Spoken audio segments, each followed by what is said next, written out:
Serial killer. One mark for attempted murder and murder. You've been arrested on suspicion of attempted murder and murder. Could be worse. Tonight, exclusive pictures of the serial killer Joanna Dennehy and the full story from the man who witnessed her killing spree. Joe's walked in behind me, come right in front of me, pulled the knife out, still covered in blood and skin, and said, "I've just killed 3 people and I want to do some more." And later in the show, we'll bring you the outlook on these floodwaters around the Midlands, so stick around. I'm Mary Rhodes and this is Inside Out. But first tonight, Joanna Dennehy said she wanted to be famous like Bonnie and Clyde. She murdered 3 men and then went on the run to Hereford looking for more victims. Anthony Bartram tells the full story of the day a serial killer came to town. You may find some of the scenes upsetting. The accomplice of a triple murderer has been found guilty of aiding her sadistic killing spree. 2 men have been found guilty of helping... Triple killer Joanna Dennehy's crimes were played out in court like the plot from a horror film. Until last April, she'd never been to Hereford, a quiet city and an unlikely backdrop for the final, terrifying scenes of her violent rampage. Tonight, we bring you the inside story. Multiple murders just don't happen here in Hereford. At least that's what local people will tell you. So you might think this would be the perfect place for someone like Joanna Dennehy to lie low. But she was going to do anything but that. She'd already murdered 3 men in 9 days in Peterborough and came to this city to kill more. She wanted to kill 9 people. That's what she kept saying to me, "Got to do 9, Mark, got to do 9, got to do 9. Apparently that's the number of people Bonnie and Clyde killed in their bank robberies. And she was telling Gary that she wanted to go down like Bonnie and Clyde. For the first time, we hear from the man Dennehy forced to go along for the ride as she stalked and stabbed 2 more random victims, and the police commander who had to stop her. When you're in that situation, you do have your heart in your mouth. You are worried. You know, we've already had two stabbings. How many more will there be? Dennehy wasn't alone.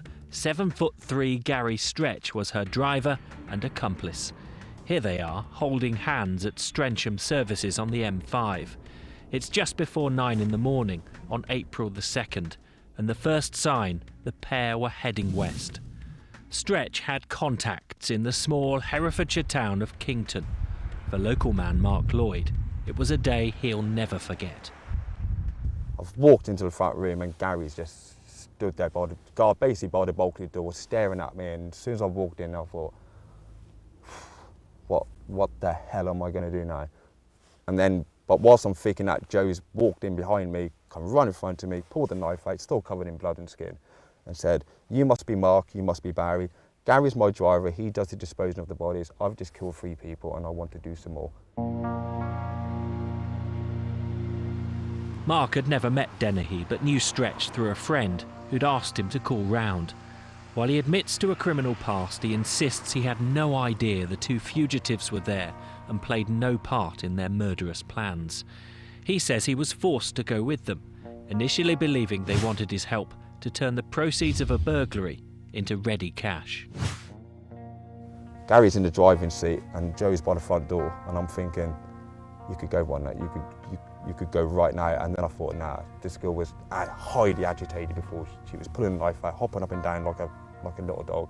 And I'm thinking, if I don't get in that car and leave her, they're going to be extremely angry. These bizarre photos were taken at the time. Dennehy flashes her bra, revealing dozens of self-harming scars and a disturbing state of mind. Her mimicking sidekick looks happy under her spell and command. Was he under her control? You like to say that he was under control. Oh, he did what she asked, but he still did it with free will. There was no threats to his life. I mean, you know what I mean? She wasn't holding a knife to his blade or his belly or anything. He just wanted to please Joe. By 3:30 they were in Hereford. More CCTV pictures showed Dennehy and Mark Lloyd buying tobacco. Still armed, she sticks close to him in the shop. We've walked into the shop. I'm instantly thinking that she's going to mug the girl behind her because the till was already open.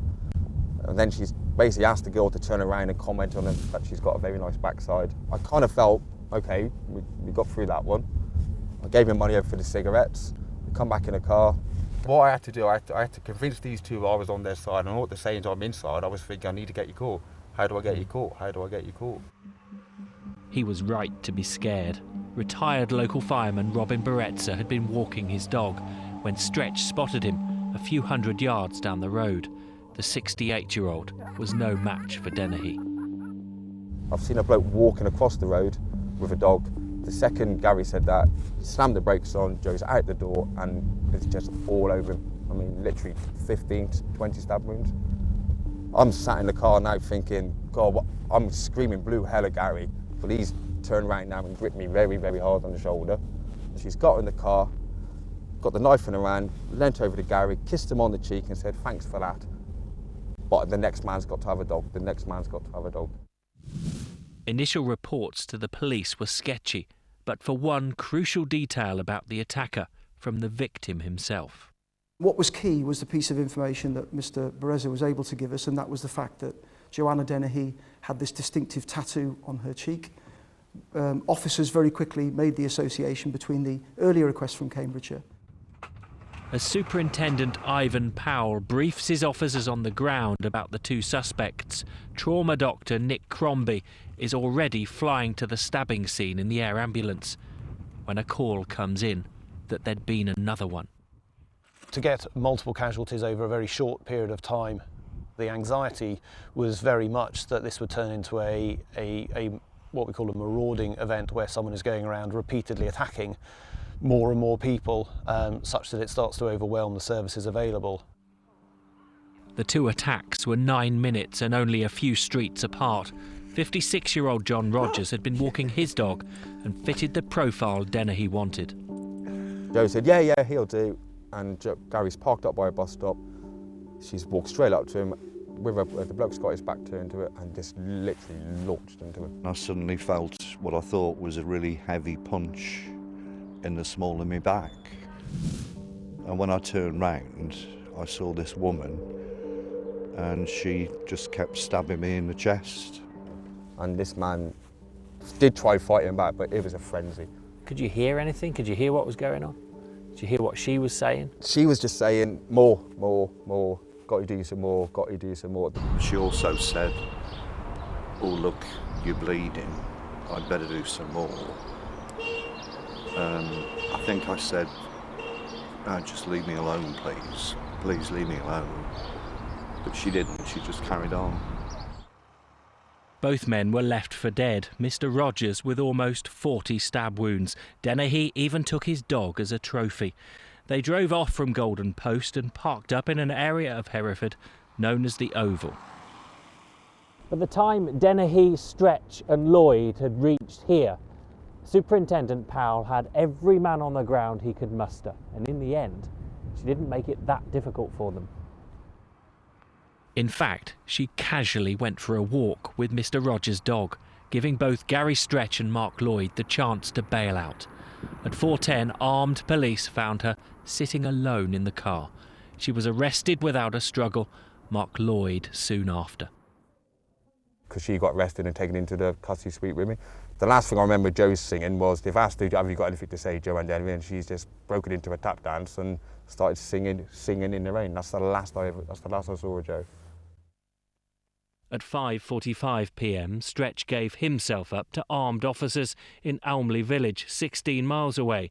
Dennehy's violent rampage was over half an hour after it began, but it was several days before Mr. Berezza and Mr. Rogers were out of danger.